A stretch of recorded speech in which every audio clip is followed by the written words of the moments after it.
Stove on చేసుకొని నూనె కాగిన తర్వాత అల్లం వెల్లుల్లి ముక్కలు, తాలింపు గింజలు, అల్లం వెల్లుల్లి తాలింపు కొంచెం వేగనివ్వాలి. ఇప్పుడు బాగా వేగాక పచ్చిమిర్చి, ఇంకా కారం వేసుకోవక్కర్లేదు, ఓన్లీ పచ్చిమిర్చితోనే. తగ్గటం కోసం ఉప్పులో కొంచెం సాల్ట్, కలర్ మారే వరకు వేయించుకోవాలి. బాగా వేగాయి కదా పచ్చిమిర్చి. ఇప్పుడు ఒక పెద్ద సైజు ఉల్లిపాయలు ముక్క, ఇవి కూడా బాగా వేగి కలర్ మారాలి. కొత్తిమీర ఇలానే కాదు, సన్నగా కట్ చేసుకొని వేసుకోవాలి లాస్ట్లో. ఉల్లిపాయ కూడా బాగా రంగు మారింది, బాగా వేగింది. ఇప్పుడు బెండకాయలు వేసుకుందాం.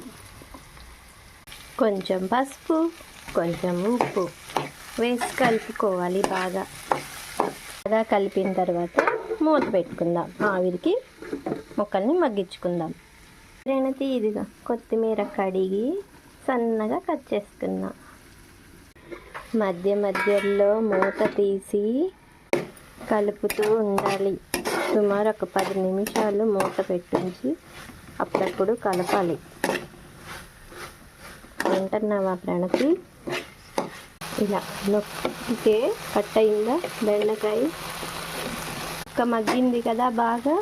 ఇప్పుడు కొబ్బరి పొడి, ఎండు కొబ్బరి పొడి,